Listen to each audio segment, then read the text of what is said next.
W5. No matter how much you treat the superbug, it will never go away. A looming epidemic threatens millions. We need to be bold. We need to take risks. I want her to live. Doesn't it worry everyone? It should worry everyone. And we never dreamed we'd catch a 7-foot white shark here. Tracking an apex predator through Canadian waters. I'm not out there trying to be a daredevil. He's on it, Brett, he's on it. There is a whole white shark Atlantic Canada puzzle. CTV's W5 with Avis Favreau, Todd Battis, and Lisa Laflamme. Here is Avis Favreau. Welcome to W5. The word superbug should worry us all.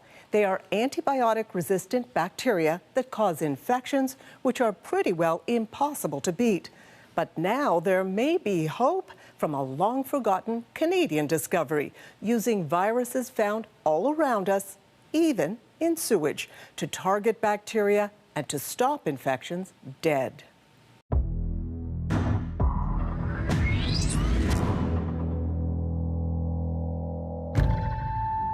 You're looking at microscopic killers, bacteria that cause infections that are tough, sometimes impossible to kill, even with the most powerful antibiotics.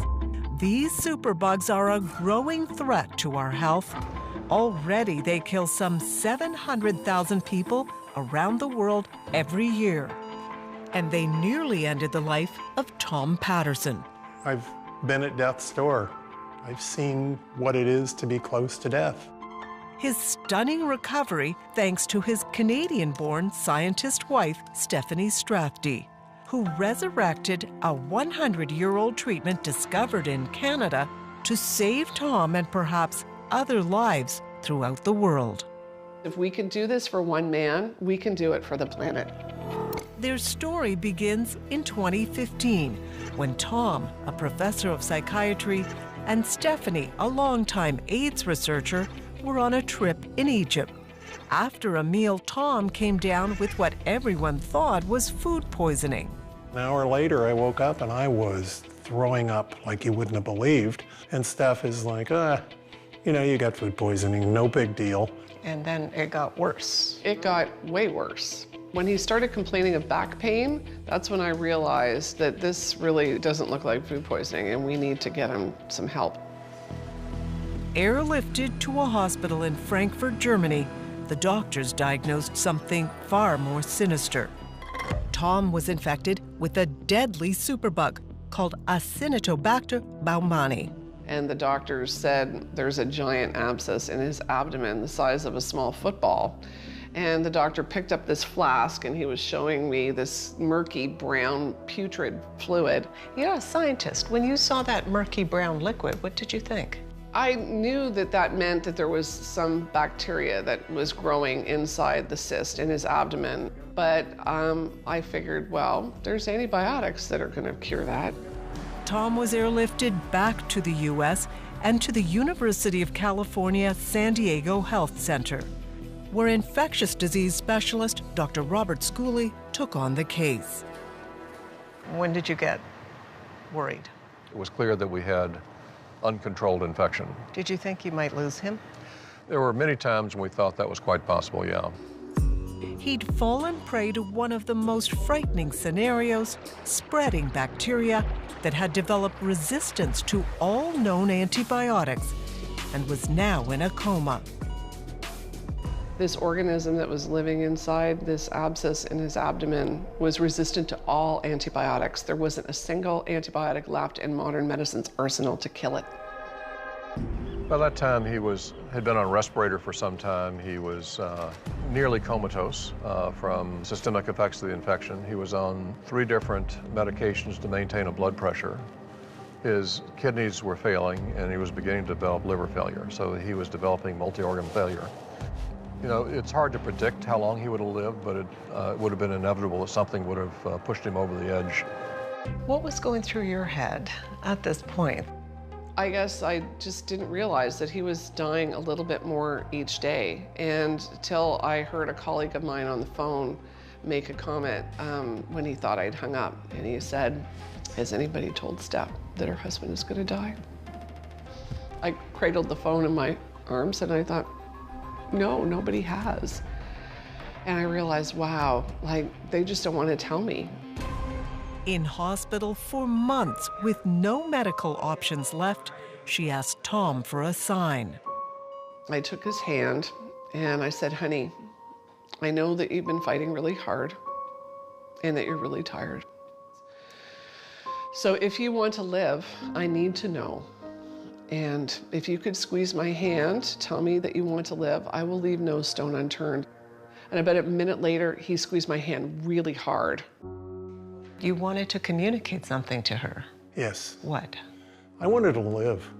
And I just fist pumped my blue gloved hand in the air. And I thought, yes. And then I thought, oh crap, what do I do now?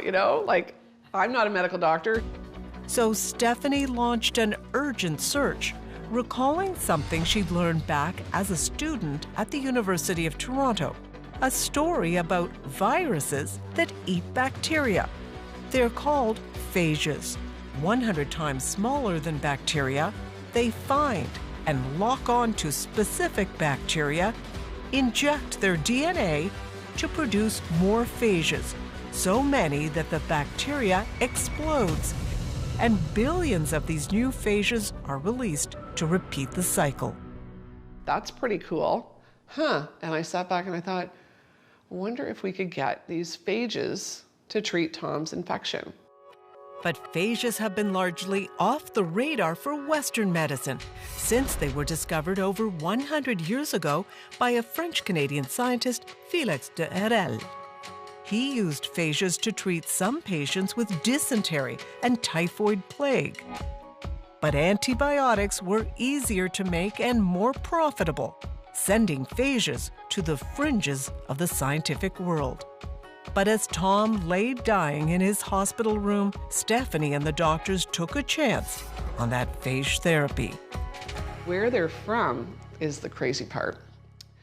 Where you go to find phages is where you have a lot of bacteria. So the perfect place to find them is in sewage. And that's exactly what you'll find here in the labs at UC San Diego, where Dr. David Pride, Associate Director of the Clinical Microbiology Lab, has long been fascinated by these neglected phages and has been collecting them for his own research. From sewage. From sewage. That would make people a little squeamish. Well, it probably shouldn't, and it probably shouldn't because phages are absolutely everywhere. You can look in the water, you can look on surfaces, you can look in any different part of the body, and they're absolutely teeming with bacteriophages. The quest was to find the exact strain of phages that would kill Tom's infections, a process of trial and error. So phages are extracted and purified and then tested in a dish. We'll put a drop of them on a plate, we'll mark where we drop them, and we look to see is there any evidence that the bacteria is being killed by that bacteriophage. And how do you know? Well, it clears. So the entire plate is cloudy. Where you see that it's clear means that that bacteria has been killed. So when we find that clearance, we know that our phage is capable of killing that bacteria.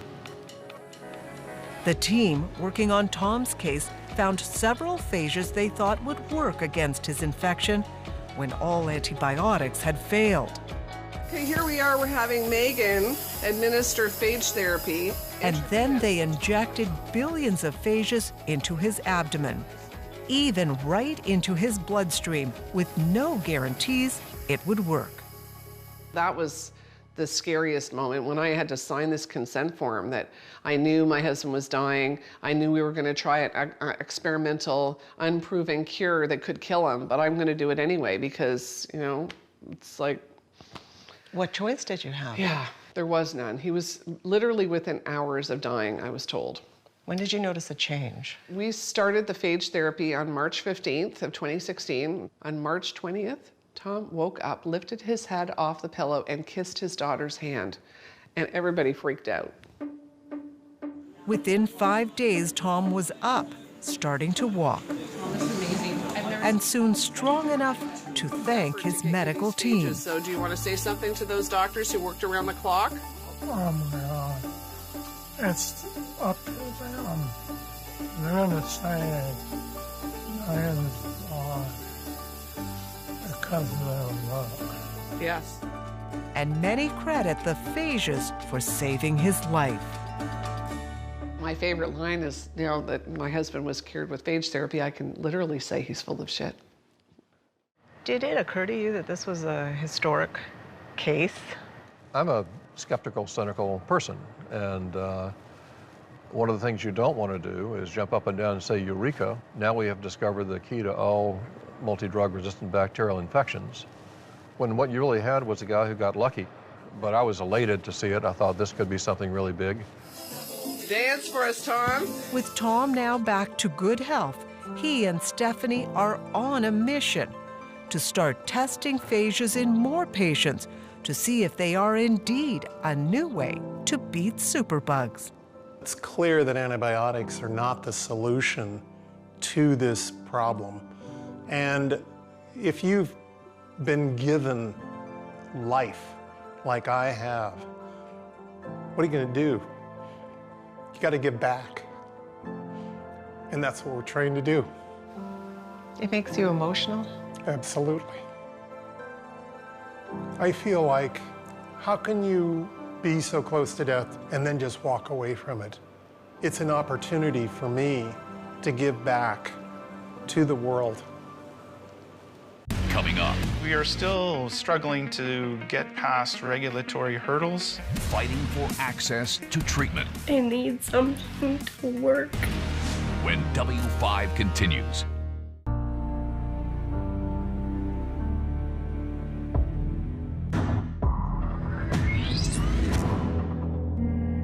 All I really wanted was to have my husband back for one more day. Superbugs almost killed Tom Patterson. He was saved by phage therapy, viruses that attack bacteria. And many think they may be a possible weapon in the war against drug-resistant microbes. People need to understand that antibiotic resistance is the coming plague, and that we all need to be aware of that. And this is a potential solution. We've been told that up until Tom's case that there was no public face for superbugs. And I looked at Tom and he looked at me and I said, well, you're it.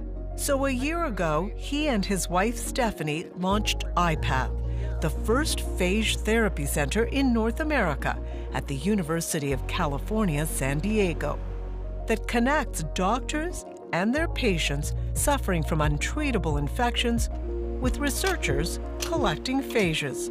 DC1 looks like it's infecting well. Like Canadian microbiologist John Dennis at the University of Alberta. For over a decade, he has been sounding the alarm over failing antibiotics and the need to fast-track phage research. Is this something you carry with you and you're worried about? Doesn't it worry everyone? It should worry everyone.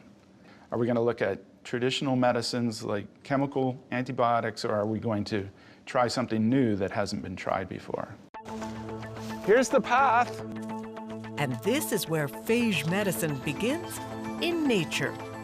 Okay, so what's the objective, quarterback? The objective is to get dirt near the roots of different plants. We don't know which ones have the best potential for therapy, so we just have to sample them all. So it's like sifting for gold? Sifting for gold. Yeah. The scientist and his students search farm fields. Is this a pumpkin patch? Well, there's a big gourd there. And forests to find phages that will cure human diseases. Wherever there are rotting plants, there's bacteria, and the phages that have evolved to attack that strain of bug. Call it digging for medicine.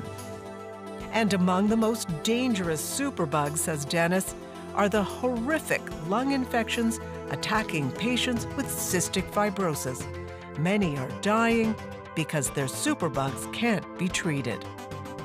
You could say CF patients are the canary in the coal mine, that what's happening to them will be happening to us. So he's set up a phage factory at the University of Alberta, where scientists separate the phages from the dirt and then test to see which ones attack and kill infections, taken from samples from sick patients. It's a challenging way of making medicine. They're not like chemical drugs, which will treat hundreds of patients. And so this is really personalized medicine. This is a prime example of this. One medicine for one patient, and it's going to save their lives. All those are different phages that we can test immediately. His lab has sent phages to treat several American patients with cystic fibrosis, but Health Canada has not approved the use of phages yet, even though they were discovered here long ago. Sure, yeah, I would love to see that. It would be a full circle story where something discovered in Canada now is being used to treat Canadians years later. And in Canada, we are still struggling to get past regulatory hurdles. I can't even speak. If you want to see the suffering caused by these superbugs, watch Nicole Stringer's video diaries. I'm just having like a lot of pain in my chest because I'm coughing a lot right now. Oh God, I need something to work because I can't do this. This is her daily struggle with cystic fibrosis, which makes her vulnerable to chest infections. Some are resistant to all antibiotics, and it may cost her her life. What does it mean to have a superbug? It means never truly being well because no matter how much you treat the superbug, it will never go away. So the pills that I take... She controls her symptoms with an array of pills, hoping to stay out of hospital. I have to have Tylenol on me all the time because I run a lot of fevers. I have my anti-nausea medications. There's 100 of these every day. Yes, yes, it's shocking. Just to stay stable. Yes. I have my puffers, which I take 4 times a day. And that's why Nicole has become the first Canadian CF patient to get phage therapy, traveling with her husband Ben to Yale New Haven Hospital in Connecticut. I'm 27 and I'm at a point where this is my last resort, pretty much. It's only going to go downhill from here. So phage is giving me the hope of maybe having somewhat of a normal life. Hey, great to see you. Take a seat. Dr. Jonathan Koff is the cystic fibrosis specialist monitoring Nicole's treatment. This part of it is completely experimental in the sense that this is a compassionate use approach. You're one of 13 people that we have treated. Nicole has a multi-drug resistant Pseudomonas that is not responding to our available interventions. So why don't we go ahead and do the treatment now? In this vial are billions of phages. Let's go ahead and pour it in. Nicole is one of 13 patients treated with phages so far here at Yale, and the doctors plan to launch a larger study. We're seeing very clearly that we're dramatically decreasing the amount of bacteria that's in the sputum during the treatment and then after, which is very encouraging. And the improvements in lung function, what are you seeing? We've had a couple of those patients respond on the order of 13% improvement. And that's on the order of some of the best therapies in cystic fibrosis. But again, these are small patient numbers, and we have to do our due diligence with clinical trials, but it certainly gives us some optimism that this type of intervention could be effective. We have the remaining doses here. And so the first time you took them, what changes, improvements did you notice?